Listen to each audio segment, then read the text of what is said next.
Hello, welcome to Bible Truth Niagara and this video about Christian listening. I'll be using the New International Version translation of the Bible today, and I encourage you to pause the video when I mention a Bible reference so that you can take the time to look it up for yourself and follow along. As usual, we welcome your comments or questions, and you can contact us through YouTube. I'd like to begin with a short story. One afternoon, a young boy was racing home from school. In his hand, he held a small craft which he had worked very hard on in art class that day. He arrived home to find his father sitting at the computer. "Dad, guess what?" the boy announced, holding his craft out proudly. His father was so engrossed in what he was doing on the computer that he didn't look up, but absent-mindedly answered, "Oh, hi, son." The boy took a step closer and began waving his craft back and forth. "Daddy, guess what?" he repeated. The father leaned towards the computer screen, squinting at it with concentration. "What is it, son?" "Daddy, you're not listening to me." Still, the father didn't look up. He clicked his mouse a few times and finally replied, "I'm listening, I hear you." "But Daddy, you're not listening with your eyes." We've all known what it feels like to talk to someone about something vitally important to us, only to find that that person isn't listening. For whatever reason, they're choosing not to focus on us when we really need them to. This can leave us feeling frustrated, unloved, and even angry. Hopefully, we've also had the experience of sharing a personal problem with someone who stopped what they were doing, looked directly at us, and gave us their undivided attention. They didn't say much, just the odd "huh" and "oh." They didn't give us advice or tell us that we shouldn't feel the way we do, or that what we just said reminded them of something that happened to them once, and then they start talking about that and end up changing the subject. At most, they may have asked a few short clarifying questions as they intentionally listened with interest and compassion. This kind of listening is very powerful. When we have a burden that we're struggling with, being allowed to put our jumbled up thoughts and feelings into words without interruption enables us to find some order in our chaos and a new perspective on our problem. This can often generate new ideas for real solutions of our own, which are likely to be far more effective than any advice that someone else might suggest. And besides this great potential for indirect practical help, being listened to well always creates in the speaker a feeling of being cared about, understood, and loved. And what a huge boost for morale that is. Though it seems to be a passive thing, because intentional listening requires the deliberate self-sacrifice of the listener's time and mental focus, it truly is an active demonstration of love. Even though it's common and temporary, it's still a voluntary and very real dying to self for the sake of another. Does that remind you of someone? Jesus Christ, of course. He did that for us. And he said that the identifying trait by which his true followers would be recognized by the world would be the obvious love that they showed for others. Since listening is such a powerful demonstration of love, it only follows that all serious Christians will also be serious about being good listeners. After all, Jesus did say many times, "He who has ears to hear, let him hear."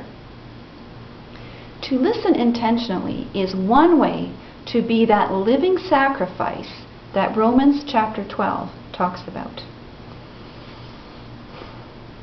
The best listener ever of all time, the one to look to for the example of listening is Yahweh, our Heavenly Father. What a comfort it is for us to know that His ears are always open to those who call on Him in sincerity. Now that doesn't mean that He's going to give us everything we ask for. It does mean that He hears, that He cares, and that He will help by acting in our long-term best interest when in His wisdom the time is right. And since His purpose for us is that we should imitate and manifest His character in our lives, it's no wonder that all through the Scriptures, from Genesis to Revelation, He tells us to listen, to give ear, to pay attention, not only to His voice, but also to the voices of those around us. In the book of James, chapter 1, verse 19 tells us to be swift to hear and slow to speak. Many of us have that backwards. We are swift to speak and slow to hear. It's been said that God gave us 2 ears and 1 mouth because He wants us to listen twice as much as we speak. And that may be true. What then is the reason, you think, that He put our tongues and our teeth so close together, I wonder? Could it be so that we can easily bite our tongues when we need to fight the urge to speak, when we should be listening? The book of Proverbs begins with 9 whole chapters that sing the praises and value of listening. Here are just a few sample verses. Chapter 1, verses 8 and 9 says, "Listen, my son, to your father's instruction, and do not forsake your mother's teaching. They will be a garland to grace your head, and a chain to adorn your neck." In other words, listening to parents, who typically, more than anyone else on the planet, want the best for us, will bring beauty and joy into our lives. Then there's chapter 2, verses 1 to 5, which is my favorite passage to go to when I'm having trouble understanding something in the Bible, or I'm trying to figure out what does God want me to do in this situation. Here's what it says. "My son, if you accept my words and store up my commands within you, turning your ear to wisdom and applying your heart to understanding, and if you call out for insight and cry aloud for understanding, and if you look for it as for silver and search for it as for hidden treasure, then you will understand the fear of the Lord and find the knowledge of God." This tells me that even though it can be confusing listening to God at times, He promises that if I persist, I will eventually understand what He is saying. I find this very encouraging. And finally, chapter 4, verse 10, which says, "Listen, my son, accept what I say, and the years of your life will be many." This echoes way back to Exodus chapter 20, where the 10 commandments are first listed, and where the 5th commandment says, "Honor your father and mother, so that your years may be long in the land." According to Proverbs, the benefits of listening to God and to godly people are unparalleled. This book also describes the negative consequences for poor listening. Chapter 18 and verse 13 tells us, "He who answers before listening, that is his folly and his shame." Don't you just hate it when someone does that to you? When they answer before listening, you start telling them about something, and before you're even halfway through, they jump in with advice or a judgment of some kind. Not only is it rude, but even if you wanted their opinion about it, they're giving it before they even have all of the key information. So whatever they say really can't help much. Then there's the book of Job, which screams to us about how unhelpful poor listening can really be. We all know the story of Job. He was a man who had everything anyone could want: health, wealth, and family. And suddenly, through circumstances beyond his control, he lost it all. When his body was covered in painful sores from head to toe, 3 of his friends came to comfort him. And they did pretty well at first, when they kept their mouths shut. It's too bad that when they did begin to speak, they didn't just say the odd uh-huh and oh, ask a few short clarifying questions, and weep with their suffering friend. Oh, how Job would have appreciated that kind of loving support from them. And the book of Job would have been a lot shorter for us to read. Unfortunately, that was not the case. Job's friends took turns telling Job why they thought he was in this position and what he should do about it. Though they meant well, this was not what Job needed from them. When someone is experiencing severe suffering, they are not able to do the hard work of listening to anyone's words, no matter how wise or well-intended. First, they need to know how much you care before they can possibly care about how much you know. What they need most is for someone to demonstrate to them that their suffering is recognized, that their thoughts and feelings matter, that they matter. This is best done through listening. Job interrupts his friends a few times to try to tell them this. In chapter 16, at verse 1 and 2, he cries out to them, "Miserable comforters are you all. Will your long-winded speeches never end?" He's not very tactful here, is he? But then, most people in pain aren't. Job's friends are so busy thinking about what they're going to say next that they didn't hear a thing Job said. So he tries again in chapter 21 at verse 2. "Listen carefully to my words," he pleads. "Let this be the consolation you give me." Still no change. Poor Job. This is where the phrase, "the patience of Job," comes from. Not only did Job have to suffer his own personal loss and pain, but his three friends added greatly to his problem because they piled on their unsolicited advice and judgments on him. Then, when he wouldn't listen to them, they became angry and nasty with him.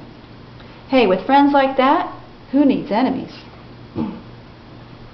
What started out to be a genuine mission of compassion on the part of Job's three friends turned out to be a tragedy of multiplied pain and injury. And why? Because they didn't understand how truly helpful pure listening can be.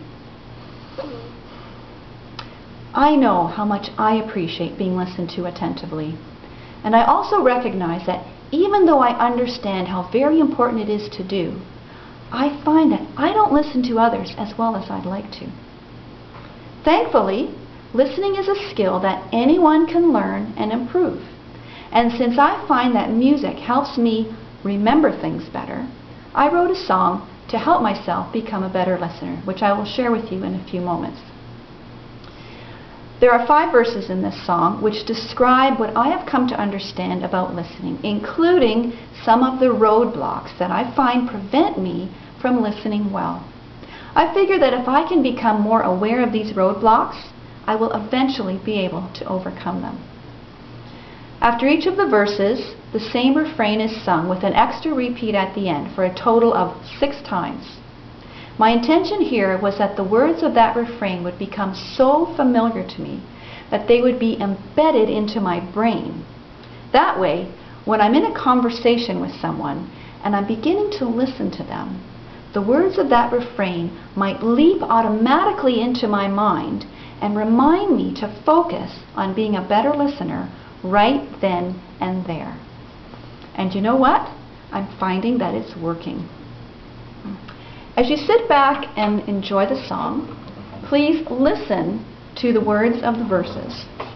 See if you don't recognize some of those roadblocks to listening in yourself or in someone that you know. And after you've heard the refrain a few times, feel free to join in singing it along with me as soon as you catch on. See if you can get those words embedded into your brain also. I pray that by sharing this song with you, it might help all of us to become better listeners for each other and better resemblances of our Heavenly Father, the best listener of all.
problem.